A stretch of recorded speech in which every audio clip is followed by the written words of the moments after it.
honor to be here. Thank you.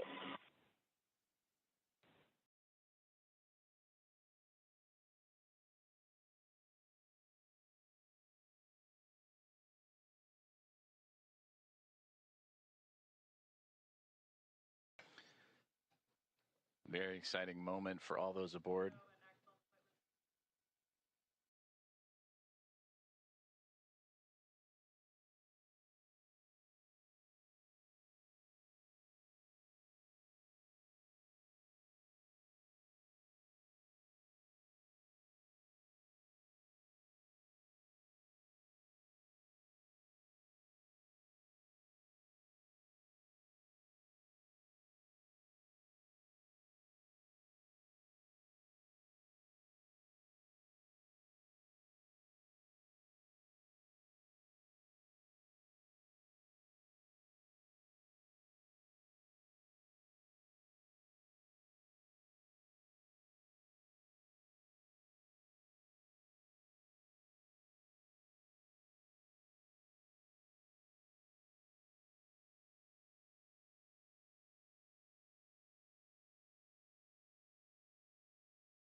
This is Mission Control Houston, and an exciting moment for all of us here at NASA's Johnson Space Center and the International Space Station Flight Control Rooms, as well as the teams in Axiom Space, also in Houston, and in Hawthorne, California, and SpaceX as Axiom Mission 4, the private astronaut mission with Peggy Whitson, who you just heard talking on the big loop, the single line of communications between all four parties, sharing her excitement as she returns to the International Space Station, bringing up first-time flyers and pilot Shubhanush of ISRO and mission specialist Sławosz Uznański-Wiśniewski of ESA and Tibor Kapu of Hunor.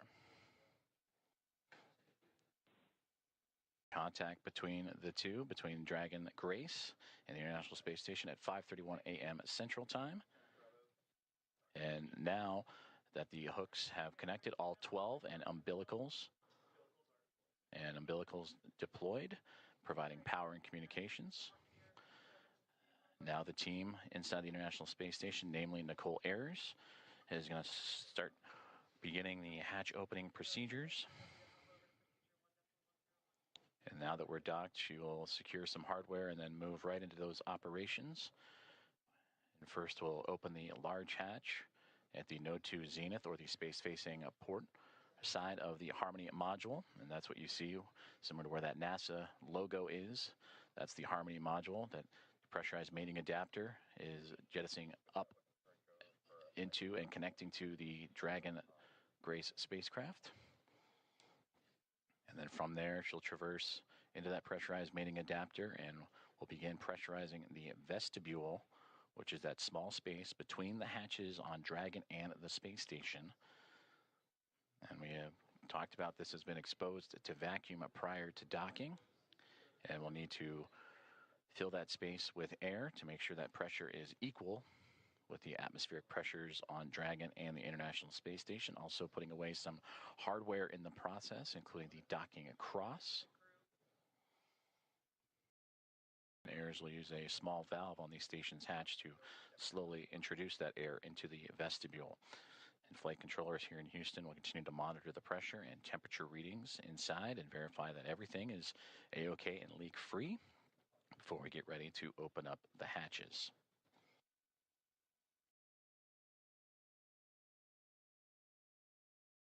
From that capture moment, which again was 5:31 a.m. Central, 6:31 a.m. Eastern over the North Atlantic. It takes roughly about 2 hours to get everything pressurized and checked out before we open up the hatches and welcome in Axiom Mission 4 to the International Space Station.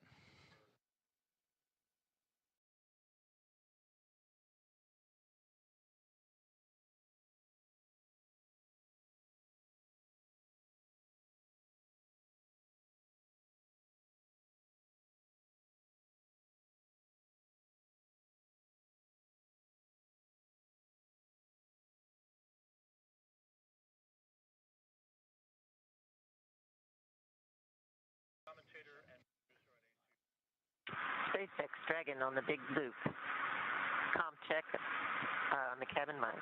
How do you... Peggy, I have you loud and clear on the cabin mic on the big loop.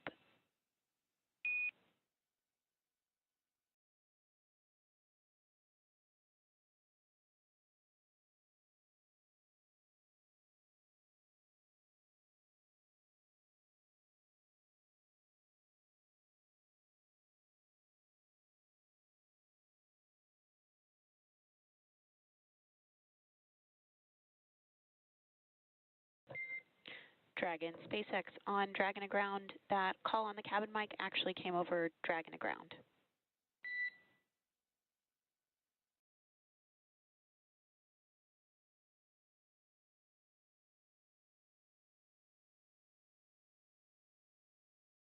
Thanks for the catch. We reconfigured.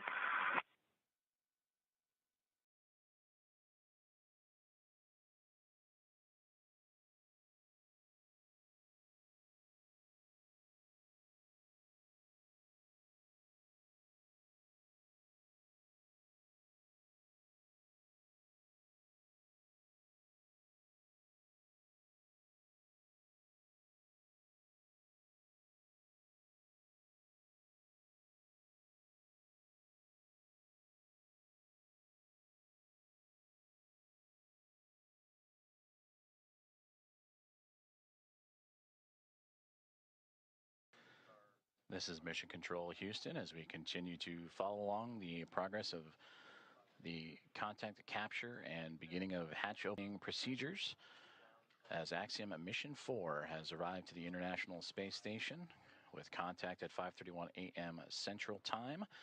The soft capture and ring have been retracted and stowed away. The 12 hooks around the nose, the bulkhead there of the Dragon SpaceX connected to the pressurized mating adapter have latched on to create the hard mate. The umbilicals have been extended to allow for Dragon to run on power and communication lines provided by the International Space Station. And now looking at approximately 8:35 a.m. Central Time for welcome remarks, and shortly after the Axiom Mission 4 team make their way through the hatchway and into the International Space Station.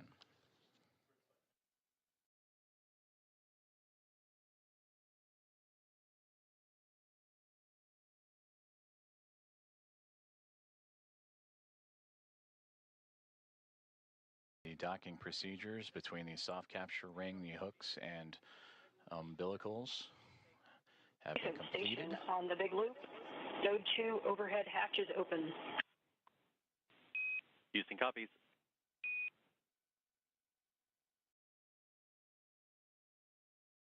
And a good call there down from NASA astronaut Nicole Ayers saying that she has opened up the hatch for the Node 2 Zenith way, the space-facing side of the Harmony module, to give her access to the pressurized mating adapter. And there she will cruise in to begin work on the hatch opening procedures and pressurizing Station and the vestibule. Dragon, Houston on the big loop. We are troubleshooting the big loop audio comm issues from earlier, and the action we're about to take will take down big loop comm between ISS and the Axiom crew for about 5 minutes. We may require additional comm checks after.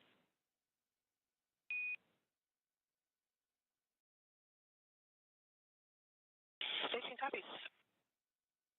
Dragon copies.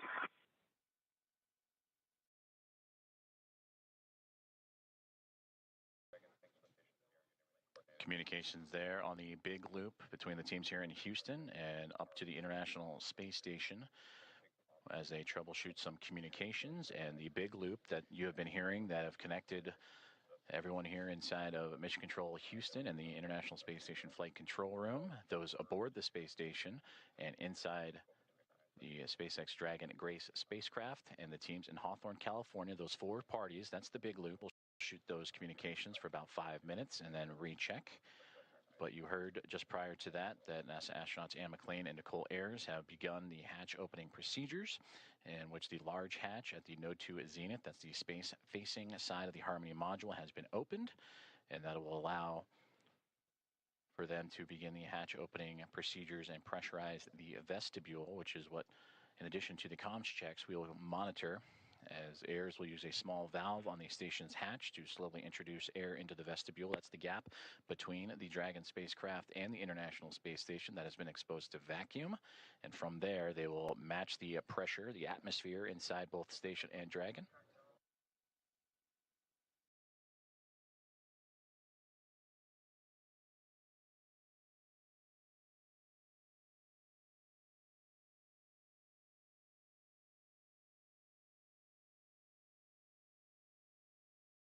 And this procedure for a hatch opening usually takes about 2 hours or so to perform leak checks and make sure every connection and everything is safe and sealed. On the big loop. In step 2.4, the time is 10:56. The APAS equalization valve is back closed.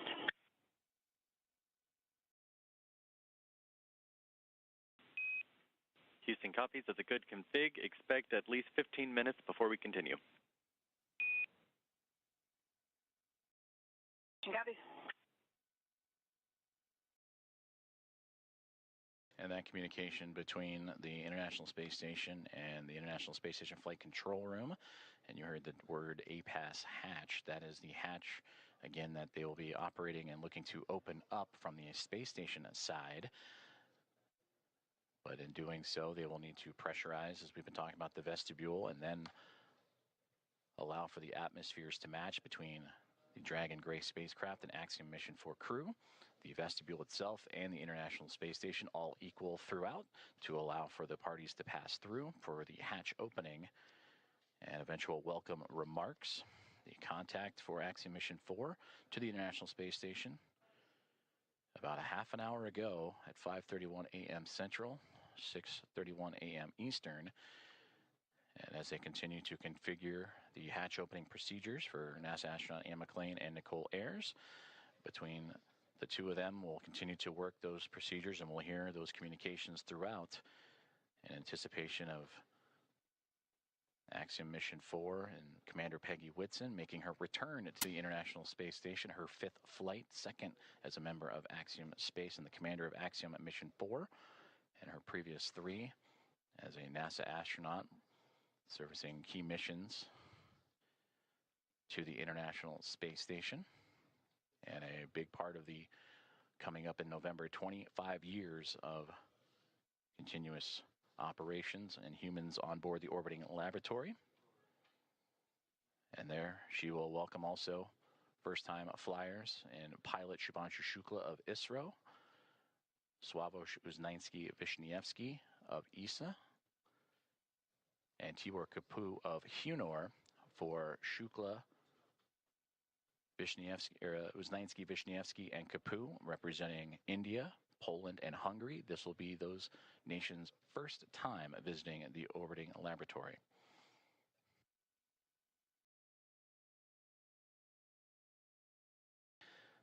And with that, from Axiom Mission 1 through Axiom Mission 4, the International Space Station will have welcomed 14 different private astronaut crew members representing 11 different nations, showing how private astronaut missions truly expand access to the International Space Station for more nations, people, and opportunities.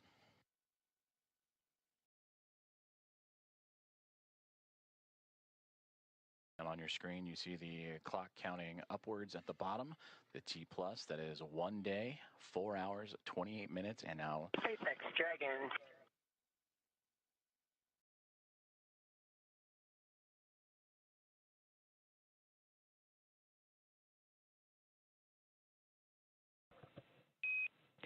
Dragon SpaceX on the big loop.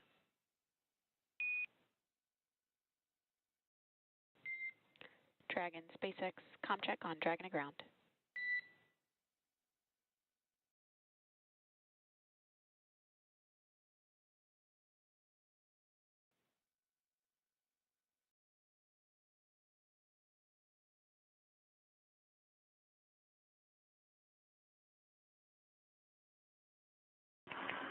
SpaceX Dragon from the cabin mic on Dragon to ground. Peggy, I'm with you on Dragon to ground.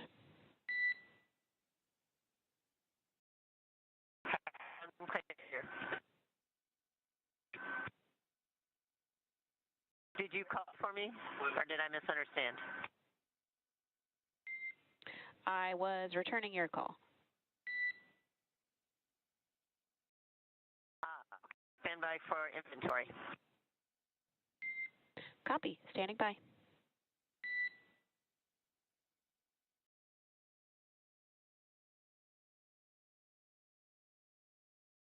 Comm checks and communications there between the teams in Hawthorne, California and SpaceX and the SpaceX Dragon Grace spacecraft. As we heard earlier that they were troubleshooting some communications and looking to bring back on the big loop that connects the teams on the ground in SpaceX and NASA, as well as the teams in the International Space Station and the Dragon spacecraft itself.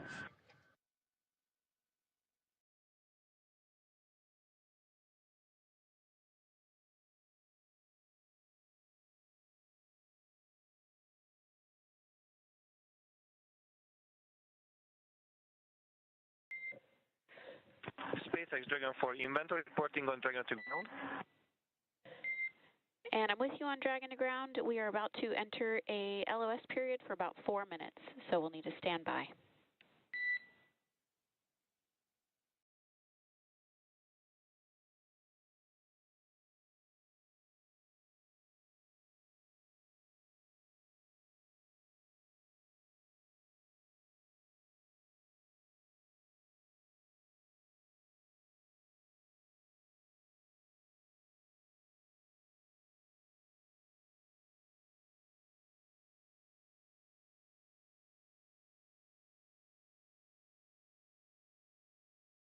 Communications between SpaceX and the crew aboard the SpaceX Dragon Grace spacecraft, saying that they are upcoming on a period of LOS, or loss of signal.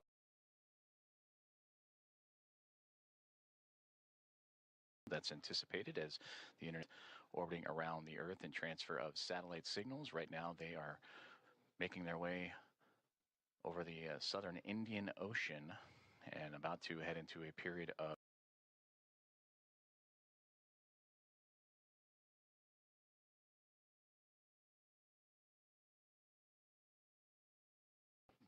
contact with the International Space Station at 5:31 a.m. Central Time, and expected to continue with hatch opening procedures as they have already driven the hooks, connected the umbilicals for power and communications, and NASA astronauts Nicole Ayers and Ann McLean working on those hatch opening procedures as we speak. And that will allow the crew to make its way from Dragon into the International Space Station, going from a crew of 7 aboard the orbiting laboratory to a crew of 11. And that'll be followed by welcome remarks at approximately 8:35 a.m. Central Time, 9:35 a.m. Eastern Time. Certainly an exciting moment for all of us here in Mission Control, but we want to check back in with our team over in Hawthorne as Axiom Mission 4 has arrived to the International Space Station. For as many times as we have had the privilege of supporting crews headed to and from the International Space Station, I'm certain that it is an incomparable experience. Something that unless you're on board, you can't possibly understand what it really feels like. Paul, and I'm confident that you and I cannot do it justice even attempting to tell everyone joining us today about it. So instead, we have invited Axiom Space's own commander, Michael Lopez Alegria, to share from his previous experiences. LA, MLA, or Commander, you've got a few designations, right? For those who may not know... How you doing, Paul? Good to see you, Ronnie. Hey, it's good to see you as well, sir. Thank you for joining us this morning. Yeah, good to be with you. So for those who may not know, I've got to share a few stats here just to make sure people understand who we have joining us today on the show. You've flown to space 6 times, 2 of those to Dragon, on Dragon for Axiom Space. You've got a running total of, say, 296 days, 16 hours and 15 minutes, give or take or so, in space. You've conducted 10 EVAs over the course of your career, and when you're not in space, you're helping get others at Axiom Space to space, right? As our chief astronaut. Do I have all of that right? Sounds good. I'm not sure about the minutes and seconds, but everything else sounds right. That's awesome. Well, we want to spend some time with you and just ask you some questions about your experiences getting to the International Space Station. Obviously, you know a thing or two about rendezvous and docking. So the first question is simply, we've just watched Dragon Grace dock to the space station. You've done this several times. What's the mindset for a crew at this point in the mission?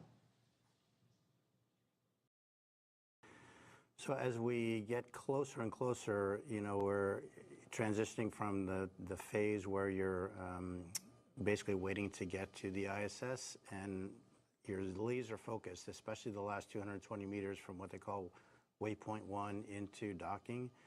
A lot of focus on what's being shown on the displays. We have several parameters that we're monitoring: closure rate, what they call the corridor, et cetera. There are a few things that could cause the system to stop or retreat or even break out, which means you'd come back and try to rendezvous on another day. So that's really what's going on, at least technically, I guess, in your mind. Obviously, emotionally, it's a completely different story. You know, you've been in there, in these cases, their cases, they've been in there for, you know, almost 30 hours since launch. Not a ton to do. And so they're very eager, I'm sure, to get aboard the ISS and start working. So for you, on your missions, say AX1 and AX3, what was this moment of the anticipation of the hatch opening? What was that like for you and your crew? You know, like a lot of spaceflight, it's very busy, and you're trying to juggle a couple of different emotions. I mean, obviously, one is you've got a lot to do. They're getting out of their suits. They're putting on their flight suits to get across. They've got some reconfiguration of the onboard systems to take care of. So on that plane, you know, you're sort of focused on the task at hand. But secondarily, you're thinking, again, a lot about, you know, what it's taken to get here, what is this going to be like when I float aboard the ISS for the first time. So there's an emotional component that is also pretty strong. A lot going on. So backing up even further, before you get to that kind of emotional moment of crossing the threshold, tell me a little bit more about the journey to get to that point. We, on this end, get to see launch, ascent, and then spacecraft separation. But after that, as you mentioned, you're kind of on your own. What are some of the hallmarks of your transit up to the station? Yeah, as you know, Ronnie, from the time of post-orbital insertion, when the Dragon is configured for on-orbit operations, until you really start the approach initiation, you're basically playing catch-up. And I heard it greatly explained, or very well explained by John yesterday on the broadcast during launch, that it's basically you're on the same lane as the ISS, but now you've got to catch up. And the way we catch up is by having an orbit with a lower altitude than the ISS. So we actually go around the Earth a little bit faster each time. And with each lap around the Earth, we get closer and closer. And so there's not a ton to do. Those maneuvers to adjust the orbital altitude, we call them burns. They happen, first of all, automatically. Of course, we are monitoring when they're going on. But between those things, there's not a ton to do. The Dragon is a very efficient spacecraft for what it is meant to do, which is transit to get you from the Earth to the ISS.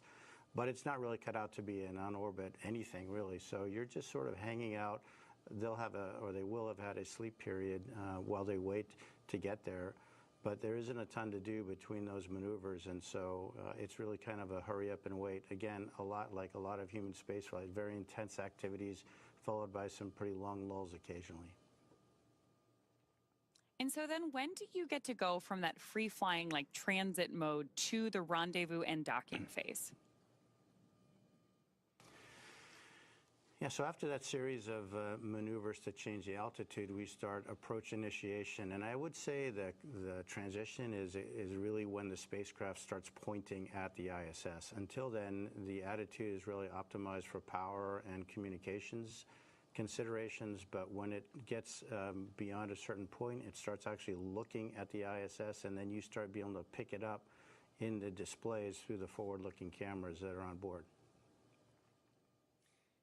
L.A., you've described the moment of getting into microgravity as you've transitioned into another plane, another world, another moment. Can you share a little bit of that thought, that mindset, as you transition from, obviously, the acceleration of launch into microgravity and being in that other world? I'd love to hear your perspective on that transition.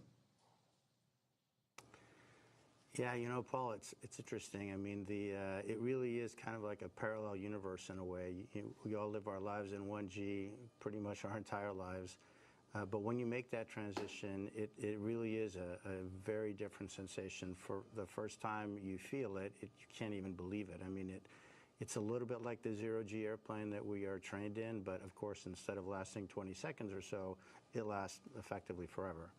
And so that sensation, I mean, it just brings a smile to your face when you let go of something and it just stays hovering in front of you. And it just never gets old. It's really quite remarkable. I love it. And obviously our crew in Dragon right now is in that other plane, in that other world of microgravity being constant. So we're walking forward. We're progressing towards this moment where the hatch will open and they are going to enter the space station. You've mentioned this already a little bit, but I'd love to just kind of unpack that some more. What is it like to just kind of float through that hatch and realize you're no longer in Dragon, you're now in the station? Yeah, think about the experience that these guys have had. I mean, they've been training in mock-ups that look just like the ISS, but you're obviously walking around in there, you're not floating. So now they've experienced microgravity, but in the fairly confined spaces of the spacecraft. Once the hatch is open, it's a special moment, and as a commander, you really never get to see it because generally they go in first. But you can just feel their wonder as they float across the hatch, and they are actually in that environment that on the one hand looks so familiar, but in a different way feels very different because now you're floating and not walking through it. It's a similar experience, and I remember on AX-1 when the three first-time flyers saw the Earth from the first time from the Dragon spacecraft after we got into orbit. And again, I didn't see their faces because they were glued to the windows, but I could just feel, hear, and sense how excited they are, and it's a magical feeling. And I'm looking forward to to trying to perceive what that must be like for these three as they float aboard the ISS. One of the things we're really looking forward to with this crew is the welcome ceremony that's going to be today at 8:35 a.m. Central. Tell us a little bit about the history or the tradition associated with welcoming a new crew on board.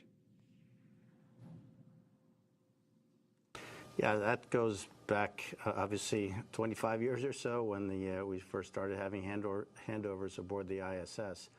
But recently what we've done is added a pinning ceremony to that, and that is where Peggy, as a commander, will provide astronaut pins to the three new flyers, Shuk, Slav, and Tibor. And those pins will have a number associated with them, which is the number of orbital astronaut they are. So they will be the 634th, 35th, and 36th humans to have orbited the Earth in the history of humanity. So when you think about it, it's a pretty small number considering humans have been around quite a while.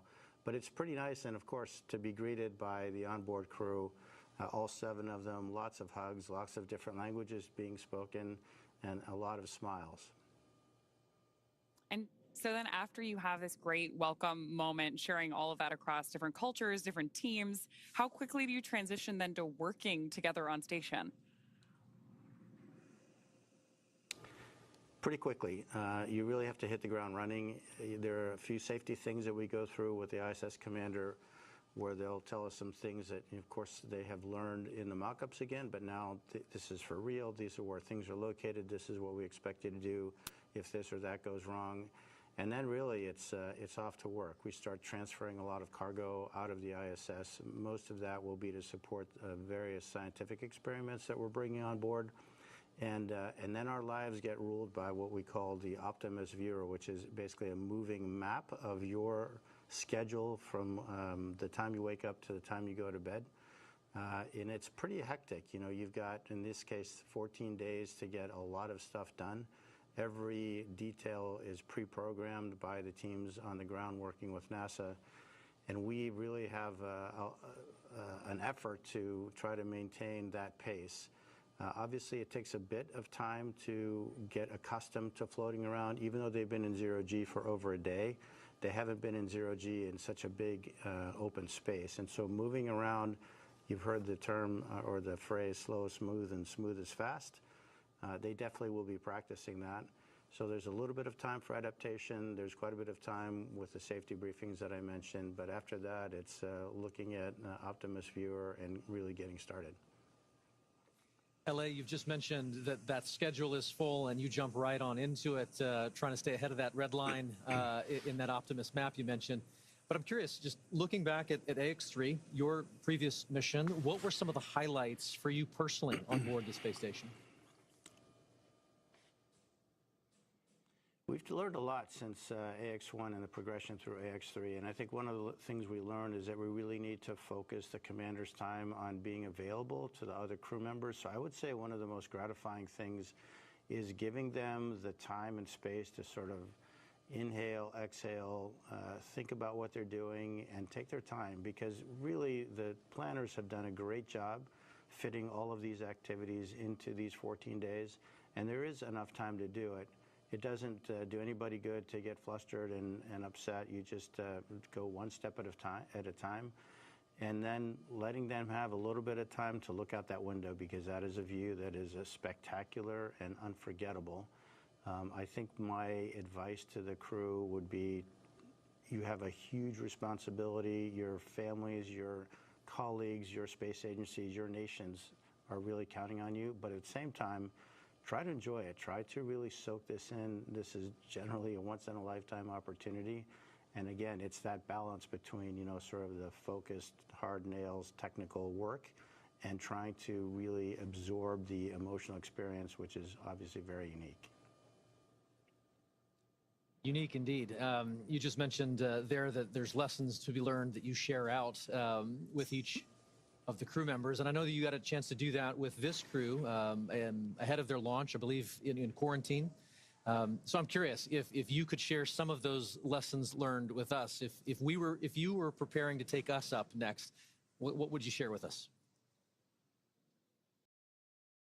Well, the good news is that you know, Peggy has done this a time or two herself, and her crew will probably be as ready as anyone that you can imagine. So my time with this crew was pretty short and pretty informal because of A, her experience, and B, the training that, as I mentioned, has evolved since AX1 to the point that I think we have it pretty well suitcased in terms of what to train, what not to train, and how much of each.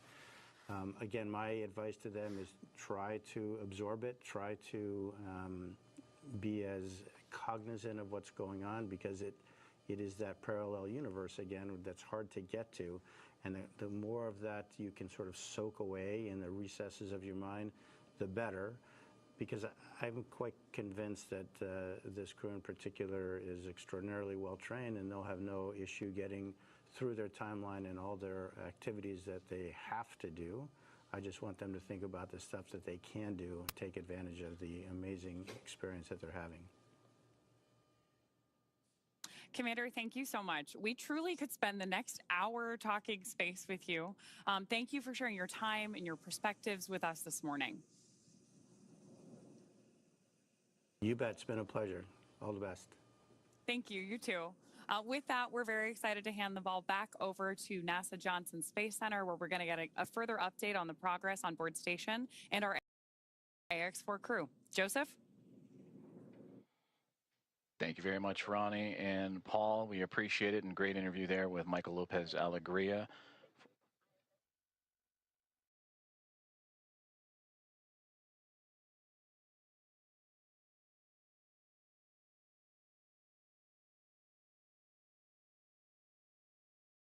Dragon copies. And a great update right there to bring us right back into what's been happening and all the key milestones of the hatch opening up process and the docking process for Axiom and Mission 4. Its team above on the Dragon Grace spacecraft, and I've connected to the International Space Station. You heard that power and the connection with the op or crew hands-off point, which Dragon will continue its journey and make that initial connection, that soft capture in those final few moments.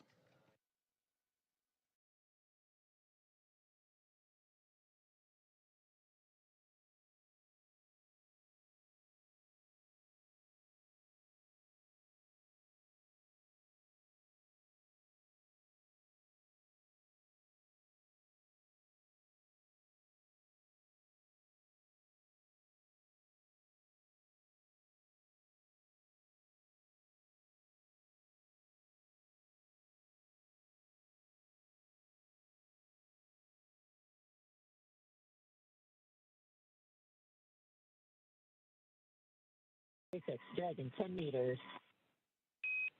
10 meters.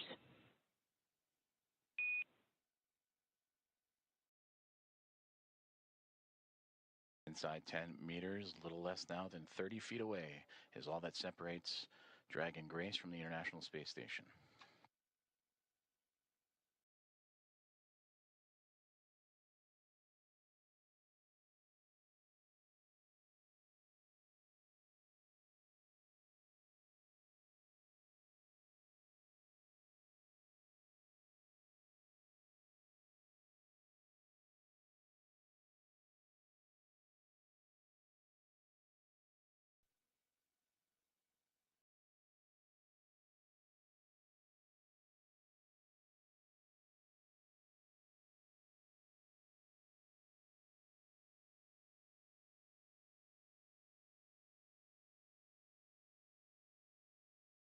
Five meters. 5 meters.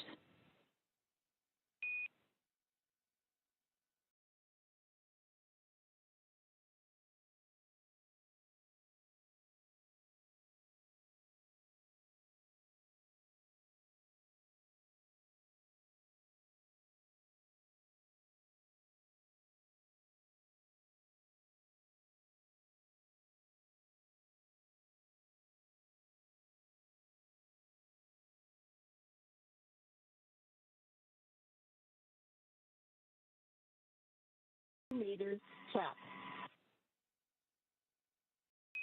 2 meters. Houston Station, 2 meters, chop. We have chop. 1 meter. 1 meter.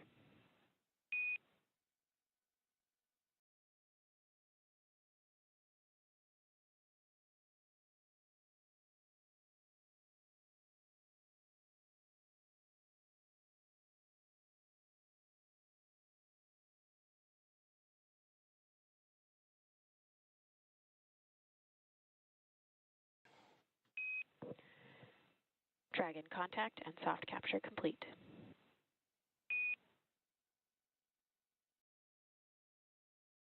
Dragon copy.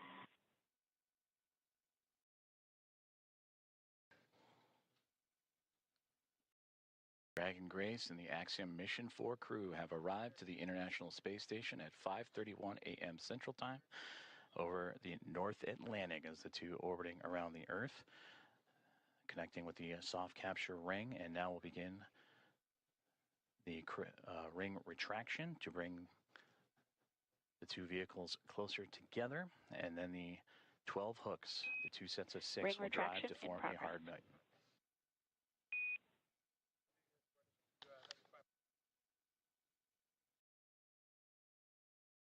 And there you heard there, the soft capture ring is retracting, and then we'll do so until sensors are indicating it's time for those hooks to drive in place and give us a hard capture and firmly secure Dragon to station.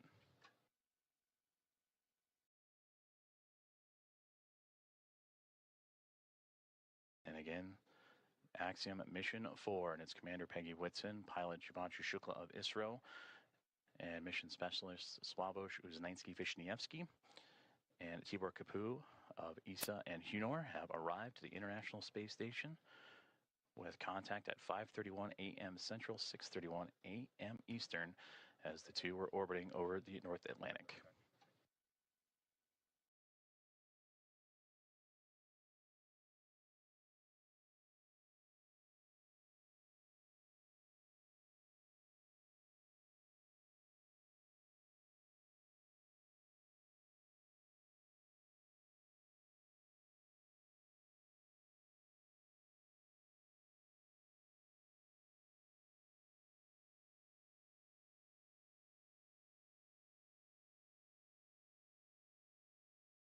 The soft capture ring, that initial contact between Dragon Grace and the International Space Station, continuing to retract, and we'll await for the calls that the sensors read that it will be time for those 12 hooks on the Dragon to then begin driving and connecting itself to form a hard mate to the International Space Station.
Ring retraction complete. Docking sequence is holding for MCS reconfiguration.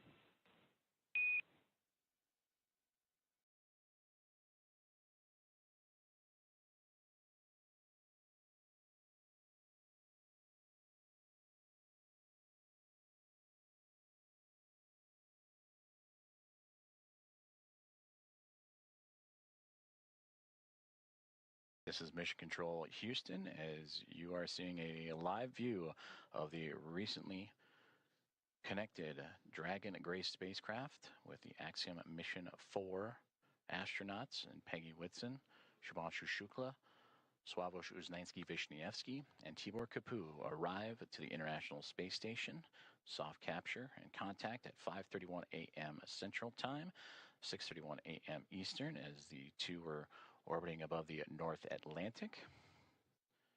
And right now, the two mated with that soft capture, the soft capture ring retracting to pull the spacecraft closer to the International Space Station. And once given the go, the ring or the hooks around the Dragon nose cone will drive and connect to form a hard mate.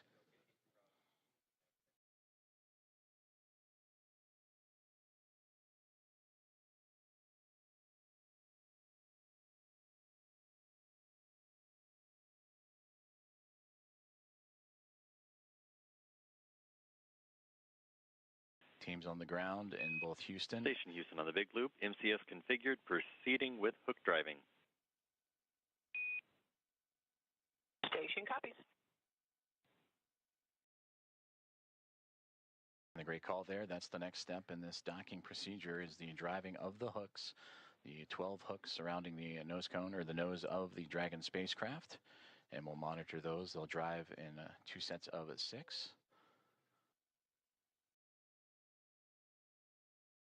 The first set of 6 right now, they're traveling, and we'll continue to follow along as the docking process continues on.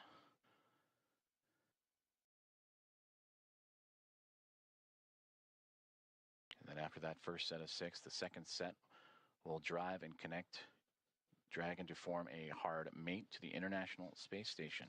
And once the docking is complete, NASA astronauts Anne McClain and Nicole Ayers, who have been monitoring from the International Space Station from the cupola of the Dragon's arrival, it'll be Ayers that'll begin the hatch opening or hatch operations.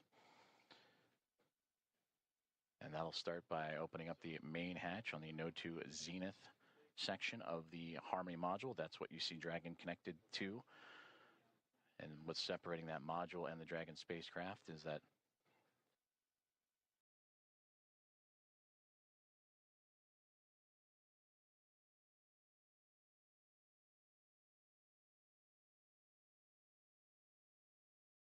and continuing to monitor that first set of 6 hooks forming that hard mate. And once the full set of 12, Ayers will continue the docking procedures with the leak checks and then begin making its way into the pressurized mating adapter. That's what you see between the Harmony module and the Dragon spacecraft, and access into there to then what we begin pressurizing the vestibule, that small compartment between the 2 hatches. And that vestibule has been exposed to the vacuum of space prior to Dragon Grace's arrival. So the next step is to carefully reintroduce that air and pressure inside so it matches both that of the station and the Dragon spacecraft. We just received confirmation that the first set of 6 hooks have driven and closed, and we'll now begin the second set of 6 to continue that hard mate between the Dragon spacecraft and the International Space Station.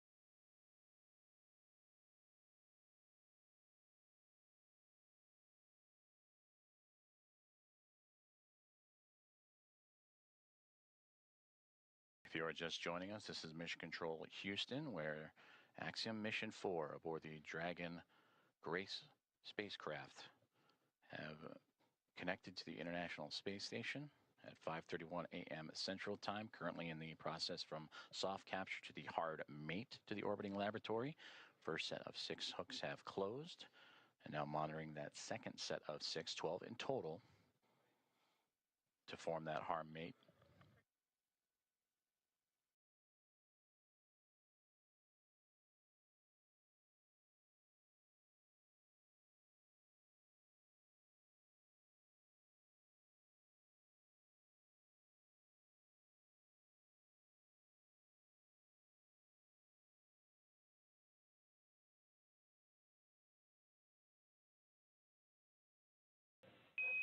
Dragon SpaceX on the big loop, hard capture complete.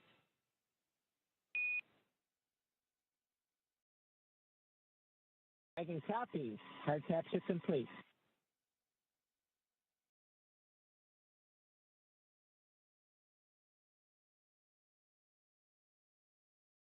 And we just heard confirmation there. All 12 hooks have closed, and that is a hard mate to the Dragon Grace spacecraft and the International Space Station, completing from soft capture to that hard mate. And these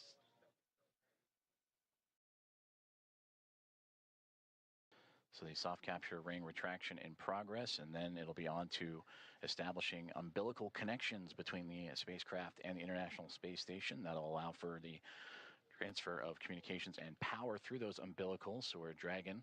You see that upper portion that's mostly black against the vacuum of space, but that's the solar arrays to provide Dragon power. Once those umbilicals are connected, that power will then be provided by the International Space Station, and communications will have that hardline connection with the umbilicals as well.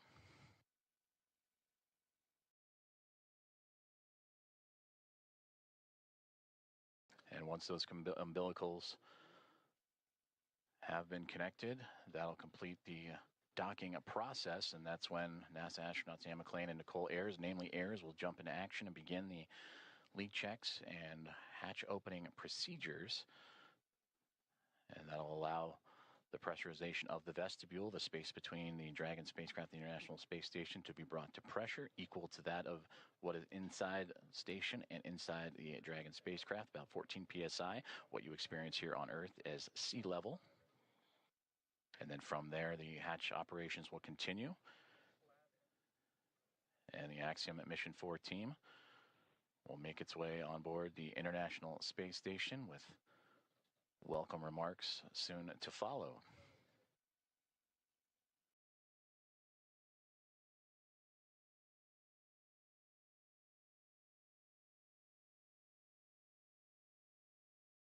Soft capture ring has now been stowed away, and the umbilicals are in motion again to connect Dragon Grace and the International Space Station, providing that communications, that direct line of communications and power.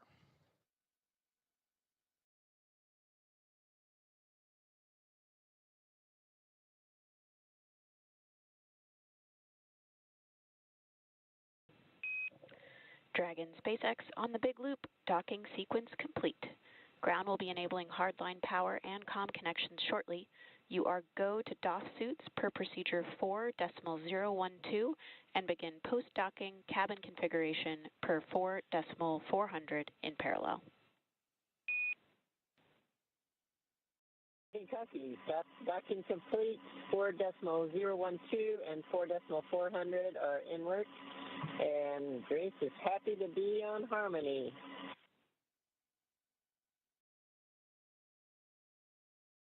Grace Station, we are excited to welcome you. Peggy, Shug, Suave, and Tibor, we cannot wait to open the hatch and give you guys a hug. We'll see you soon. Looking forward to it.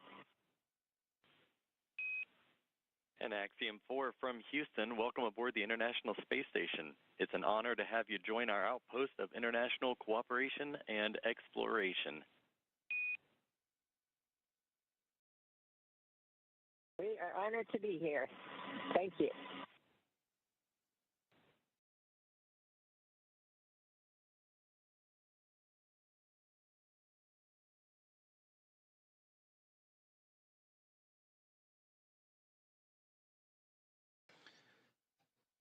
Very exciting moment for all those aboard.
Mission Control Houston, and an exciting moment for all of us here at NASA's Johnson Space Center in the International Space Station Flight Control Rooms, as well as the teams in Axiom Space, also in Houston, and in Hawthorne, California, and SpaceX as Axiom Mission 4, the private astronaut mission with Peggy Whitson, who you just heard talking on the big loop, the single line of communications between all four parties, sharing her excitement as she returns to the International Space Station, bringing up first-time flyers and pilot Shubhanush Shukla of ISRO and mission specialist Sławosz Uznański-Wiśniewski of ESA and Tibor Kapu of Hunor. Contact between the two, between Dragon Grace and the International Space Station at 5:31 a.m. Central Time.